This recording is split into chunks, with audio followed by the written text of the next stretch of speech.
So, I didn't give him a proper introduction. So, this is Christian, the co-founder, the one we've been talking about. Me and Christian didn't even like meet conventionally. Like, I went to school with his brother, college with his brother. Me and him became good friends, blah, blah, blah. We're still great friends. And I met him through him, and it was like, oh, yeah, he's a software engineer. And then me and him just started chopping up one time after my football game. He was like, bro, he's like, you know, he's a software engineer in Shell. At the time, I was a software engineer at Oracle. And then that's literally how we ended up connected. Yeah, for real. Right now, App Store hasn't been approved because we don't have an EIN number. Well, we did our due diligence on doing the EIN number, but it's been a bit of a holdup on verification. So with that, now we're working on essentially putting something out into further notice. So, and then we'll talk about also a little bit of our different perspectives is, so Christian has made a fantasy trade analysis app. And in his app, he has something similar of an AI chatbot where you like kind of ask the AI chatbot a lot of those questions. Well, of course, we have an AI chatbot in our app that you ask a lot of those questions about nutrition and fitness. And on my side, I would feel like that it would be like more of a, okay, they're going to use the generator. But Christian was saying like on his application, a lot of people have been using the chatbot.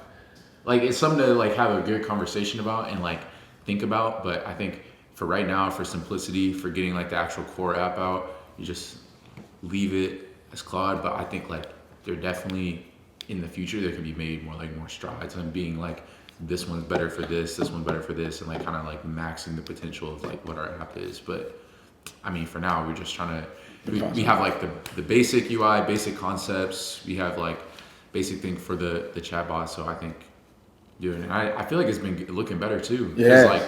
Because before it was just like you could just talk to it and it would just like, it would always ask for context. It would always ask for different things. Now it's like a lot more knowledgeable about like what you're doing.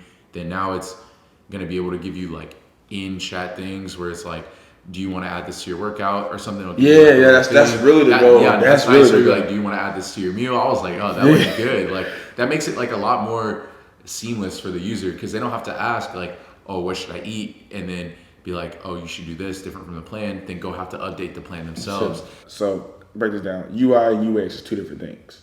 You got UI is user interface. UX is user experience. Mm-hmm. Simply put, it's kind of like an architect versus engineer. Architect got the best designs in the world. Engineer gonna tell you straight up what actually is gonna work structurally, like what actually can like it's not mythical.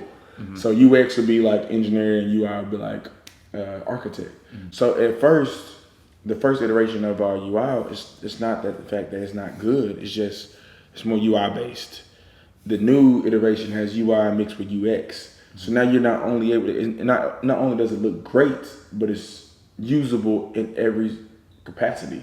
Building an app, like you get to touch every part of like a business. Like, you get to do like literally everything. Yeah. And like when it comes to marketing and content creation, I realize I'm way less comfortable with that than like. I mean, there's nothing wrong with that though. Yeah, you don't have to do it. You know what I'm saying? Yeah, no, but it feels like definitely with something like this, like I feel like you should at least touch it a little bit. You know what I'm saying? Like get a little bit comfortable, get comfortable being in front of a camera. Like I can't tell you the last time I was in front of like actual rolling video camera. Yeah. That's also a really good thing about having a co-founder because like my strengths may not be his strengths, but on the flip side, his strengths might not be my strengths. Like that's my weaknesses. Yeah. So it's like we kind of a puzzle piece. We working like that's why I'm very important to find a co-founder, not just the best friend. What we got like 60, 80 followers on Instagram, and we got 0 posts. Yeah. You do. We have 0 posts and we have like almost 100 followers on Instagram. I'm posting on Siloh page tomorrow. You know what? I'm just gonna post on Siloh page tomorrow. That's why I'm ready to get it out. So people can have something tangible to see. Like I know we talked about maybe potentially adding a third person for like content and stuff like that. Yeah. So I don't know. And then somebody asks you about internship or something, like we can have an internship. Yeah. I ain't allowed to have an internship be such a, I'm not gonna call it minuscule, but it's like one of them jobs that's like really, really nice, really easy to do. Yeah.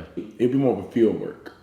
Like as in like, cause they're gonna come on with as a software engineer, but they're gonna sit there and like work with us as a software engineer, learn our ways, learn what we're doing, learn what works and what doesn't work. But on top of that, they're also gonna get experience with the fact they're in a startup. So they're gonna be working, like field work, like as in like, okay, this is what's working. They're gonna be communicating with the consultants and things like that, making sure like, hey, this is error validation. This is working. We're gonna be fully communicating. They'll be sitting in our meetings. It's gonna be more of a learning thing. I feel like if we bring on interns. I mean, 100%. That's how I got to where I was in terms of what I like and what I want to do, because I had two very unique internship experiences. I had like a business one and I had a software engineering one. And so I think to be a good software engineer and to be a good businessman, you need to have knowledge of both sides. 100%. Okay. Well, all right, then. With that said, hey, y'all get active, and by the time you see this, we got some betas out, or by the time you see this, hopefully we have an app out. Yeah, you know, hopefully. Hopefully, man. That's gotta, yeah, I'm gonna call the IRS all the way back to the crib. Okay.